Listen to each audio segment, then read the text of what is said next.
الذین یؤمنون بالغیب، اب ان کے کچھ اوصاف یہ اصل میں بہت زیادہ واضح ہوتا ہے تعویل خاص کے اعتبار سے کہ دیکھ لو درخت کو اپنے پھل سے پہچانتے ہیں، اس قرآن کے پھل موجود ہیں نا، یہ ابو بکر اور عمر اور عثمان اور علی کون ہیں؟ یہ جو مہاجرین آئے ہیں چل کر، مدینے والوں دیکھو یہ کون ہیں، ان کی شخصیتیں کیا ہیں، ان کا کردار کیا ہے، ان کے اوصاف کیا ہے، یہ کس درخت کے پھل ہیں؟ یہ اس بینہ کے پھل ہیں، یہ اس ذکرہ کے پھل ہیں۔ بینہ رسول من اللہ یتلو صحفا مطہرۃ فیہا کتب قیمہ، یہ اس شجرہ مبارکہ کے پھل ہیں، دیکھ لو ان کے کیا شب و روز ہے۔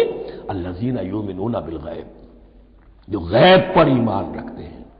تعویل عام کے اعتبار سے اس کا بہت اہم مفہوم ہوگا، جو یہ طے کر لے کہ سوائے مادے کی دنیا کے مجھے اس سے آگے جانا ہی نہیں، unless I can verify۔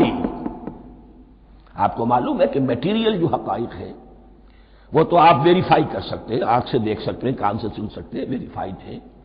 جو یہ سمجھ لے گا کہ اس کے بیونڈ کچھ نہیں ہے، اس کے لیے قرآن میں کوئی ہدایت نہیں۔ ہدایت قرآنی کا نقطہ آغاز یہ ہے کہ انسان یہ سمجھ لے کہ جو اصل حقیقت ہے وہ مستور ہے، نگاہوں سے چھپی ہوئی ہے، سامنے جو کچھ نظر آ رہا ہے۔ ایک انگلستان کے بہت بڑے فلسفی کی کتاب کا عنوان ہے appearance and reality, reality and appearance, Bradley کی کتاب۔ اپیئرنس جو کچھ نظر آ رہا ہے یہ حقیقت نہیں، حقیقت اس کے پیچھے ہے۔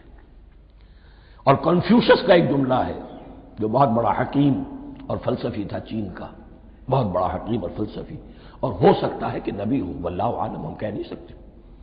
اس کی تعلیم بڑی اخلاقی تعلیم ہے، اور اس کا جملہ سنیے، یہ یؤمنون بالغیب کی اس سے زیادہ صحیح تشریح